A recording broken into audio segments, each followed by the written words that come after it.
एक दिन में कोरोना वायरस के 19 नए केसेस सामने आ गए। सिंध में मजीद 18 अफराद में वायरस की तशखीस। कप्तान से सखर मुंतकिल किए गए 13 ज़ायरीन के टेस्ट पॉजिटिव निकले। सिंध में केसेस की तादाद 35 और मुल्क में 53 हो गई। बलूचिस्तान में 10, गिलगित में 5, इस्लामाबाद में 4 अफराद मुतासर हुए। सिंध में 3 मरीज सेहतियाब। लाहौर में भी वायरस की एंट्री। बरतानिया से 10 मार्च को आने वाला 54 साला शख्स कोरोना से मुतासर। पिम्स में जेर इलाज खातून की हालत नाजुक, शौहर भी मुतासर।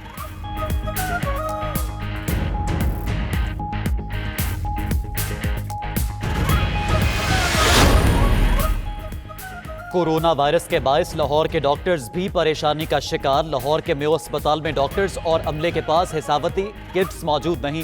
यंग डॉक्टर समेत तमाम अमले ने आज से इमरजेंसी और वार्ड्स में काम करने से इनकार कर दिया। अस्पताल की ओपीडी भी बंद रहेगी।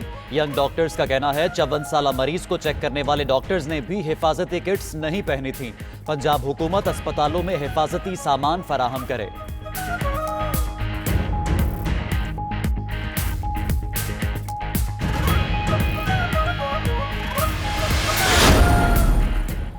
तफ्तान से सखर आने वाले मजीद 280 अफराद करंतना मुंतकिल। हैदराबाद के 1500 फ्लैट्स को भी करंतना सेंटर बनाने का फैसला। ईरान से दादू पहुंचने वाले 25 से ज्यादा ज़ायरीन की स्क्रीनिंग ना होने का इंकशाफ। सिंध हुकूमत ने कोरोना वायरस की स्क्रीनिंग और टेस्ट के लिए 10,000 किट्स इंपोर्ट कर लीं। वजीर आला सिंध का बगैर प्रोटोकॉल कराची के अस्पतालों और मार्केटों का दौरा। बोले परेशान होने की जरूरत नहीं, एहतियाती तदाबीर पर अमल करें।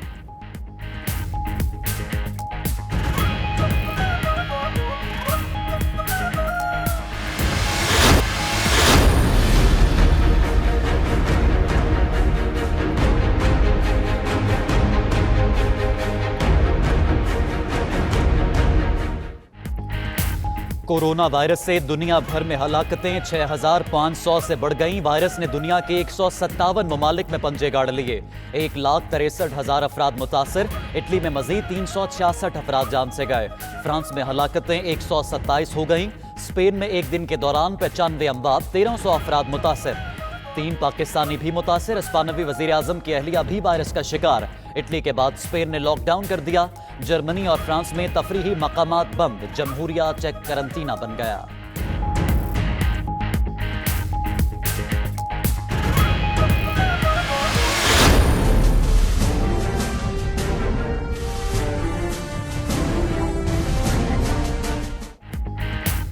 ईरान में खूनी कोरोना वायरस मजीद 113 जिंदगियां निकल गया। मुतासरीन की तादाद 13,938 तक जा पहुंची। ईरान में अब तक 724 अफराद खूनी वायरस का शिकार हो चुके हैं। आलमी मीडिया ने मुतासरा शहर कुम में खोदी गई मुबैना इज्तिमाई कब्रों की वीडियोज जारी कर दी। ईरान में कई अहम हुकूमती ओहदेदार भी कोरोना का शिकार हो चुके। सदर हसन रूहानी ने हलाकतों का जिम्मेदार अमरीकी सख्त पाबंदियों को ठहरा दिया।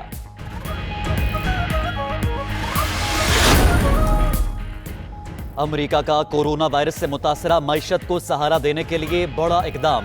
शराय सूद सिफर करने का फैसला।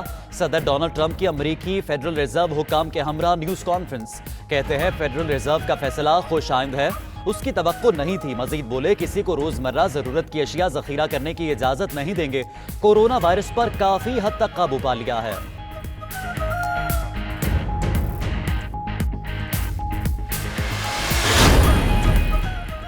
कोरोना का खौफ। सऊदी अरब ने दुनिया से फिजाई राबता खत्म कर दिया। सऊदी अरब का विजिट वीजा होल्डर्स के वीजे में तोसी का फैसला।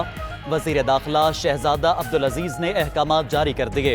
Visit, family visa, business visa, तजारती और सयाहती वीजा के अलावा इलाज मुआलजे के लिए आने वाले अफराद को ऑनलाइन तोसी दी जाएगी। तमाम रेस्टोरेंट्स में खाना पेश करने पर पाबंदी। होम डिलीवरी जारी रहेगी।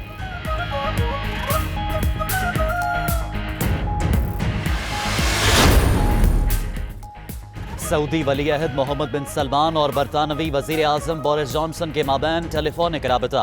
दोनों रहनुमाओं ने कोरोना वायरस से निपटने के लिए आलमी कोशिशों को सराहा।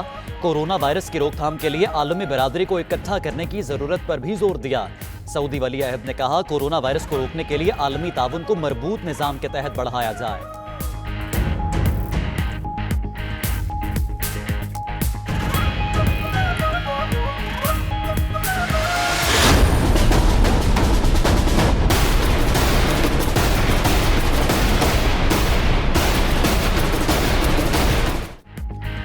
कोरोना वायरस से डरना नहीं, लड़ना है। परहेज इलाज से बेहतर है। दूसरों से हाथ मिलाना छोड़ दें। गले मिलने से गुरेज करें। गुफ्तगू के दौरान फासला रखें। सैनिटाइजर्स का इस्तेमाल करें। खांसते और छींकते वक्त टिश्यू पेपर या रुमाल इस्तेमाल करें। आंखों, नाक और मुंह को बार बार छूने से गुरेज करें। हाथों को साबुन से बार बार धोएं। हुजूम में जाने से गुरेज करें। कोरोना की मजीद मालूमात के लिए हेल्पलाइन 1166 पर कॉल करें। 92 न्यूज का पूरी पाकिस्तानी कौम के नाम खुसूसी पैगाम।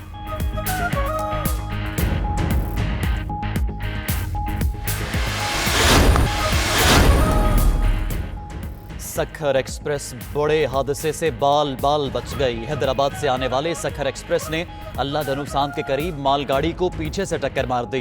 ट्रेन की रफ्तार कम होने से कोई जानी नुकसान नहीं हुआ। हादसे के बाद रेलवे ट्रैक पर ट्रेनों की आमदोरफ्त मुअत्तल हो गई।